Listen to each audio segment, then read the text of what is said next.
Ebbaluwa Pawulo gye yawandiikira Abaruuma. Abaruuma Essuula 1.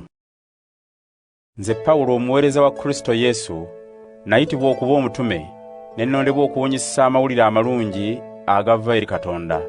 Amawulire amalungi ago Katonda ge yasuubiriza edda mu byawandiikibwa, ng'ayita mu balanzi be agafa ku mwana we. Ng'omuntu, omwana oyo yazaalibwa nga muzzukulu wa Dawudi.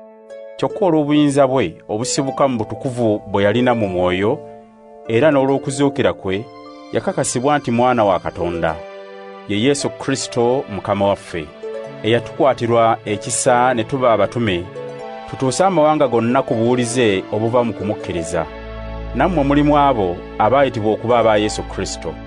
Mmwe mwenna abaagalwa ba Katonda abali e Roma, era abaayitibwa okuba abantu be, Katonda Kitaffe ne Mukama waffe Yesu Kristo babakwatirwe mmwe ekisa era babawe emirembe.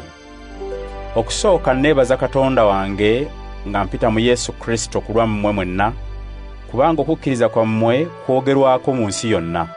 Katonda gwe mpeereza n'omutima gwange gwonna, nga ntegeeza abantu amawulire amalungi ag'omwana we, ye alaba bwe mbajjukira bulijjo mu ssaala zange, nga mmwegayirira nti ye bw'asiima ntambule bulungi, nsobole olumu okutuuka gye muli, kubanga neegomba okubalabako, mbasobozesa okufuna ekirabo ekigasa omwoyo.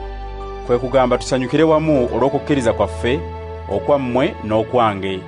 Abooluganda, njagala mumanye nti emirundi mingi nayagala okujja gye muli, nkole omulimu ogw'omugaso ne mu mmwe, nga bwe ngukola mu baamawanga amalala. Naye n'okutuusa kaakano nkyalemeseddwa. Nina obuvunaanyizibwa okuyamba Abayonaani n'abamawanga agatannagunjuka, abayigirize n'abatali bayigirize. Nammwe abali e Roma, kyenva njagala ennyo okubategeeza amawulire amalungi. Amawulire amalungi tegankwasa nsonyi, kubanga ge maanyi ga Katonda agalokola bonna abakkiriza, ng'Abayudaaya be basooka ne kuddako ab'amawanga amalala. Mu mawulire amalungi, obutuukirivu obuva eri Katonda mwe bulabikira. Obutuukirivu obwo Katonda abutuwa lwa kukkiriza, era bweyongerera mu kukkiriza, nga bwe kyawandiikibwa nti, omutuukirivu anaabeeranga mulamu lwa kukkiriza.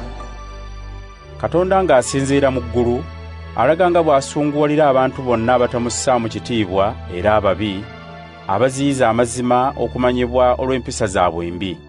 Ebisoboka okumanyibwa ku Katonda babiraba bulungi, kubanga Katonda yabibalaga. Okuviira ddala ku kutondebwa kw'ensi, embeera ye terabika, kwe kugamba obuyinza bwe obutaggwaawo era n'obwa Katonda bwe, birabikira ddala bulungi nga bitegeererwa mu ebyo bye yatonda. N'olwekyo tebalina kyakwewolereza, kubanga newankubadde nga Katonda baamumanya, kyokka tebaamussaamu kitiibwa nga Katonda, wadde okumwebaza, wabula ebirowoozo byabwe byadda mu bitagasa, emitima gyabwe emisirusiru ne gijjuzibwa ekizikiza.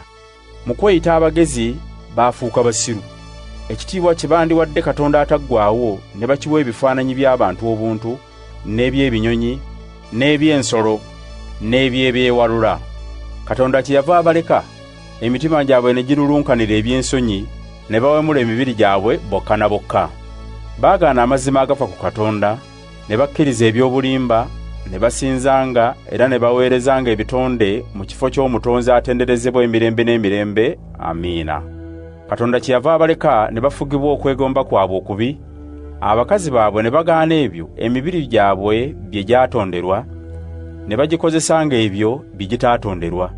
N'abasajja ne bakolanga bwe batyo, ne balekayo okumanyanga abakazi, ne babugujjanga okwegomba basajja bannaabwe, era ne bakolanga nabo eby'ensonyi, bwe batyo ne beeretera ekibonerezo ekigwanira okwonoona kwabwe.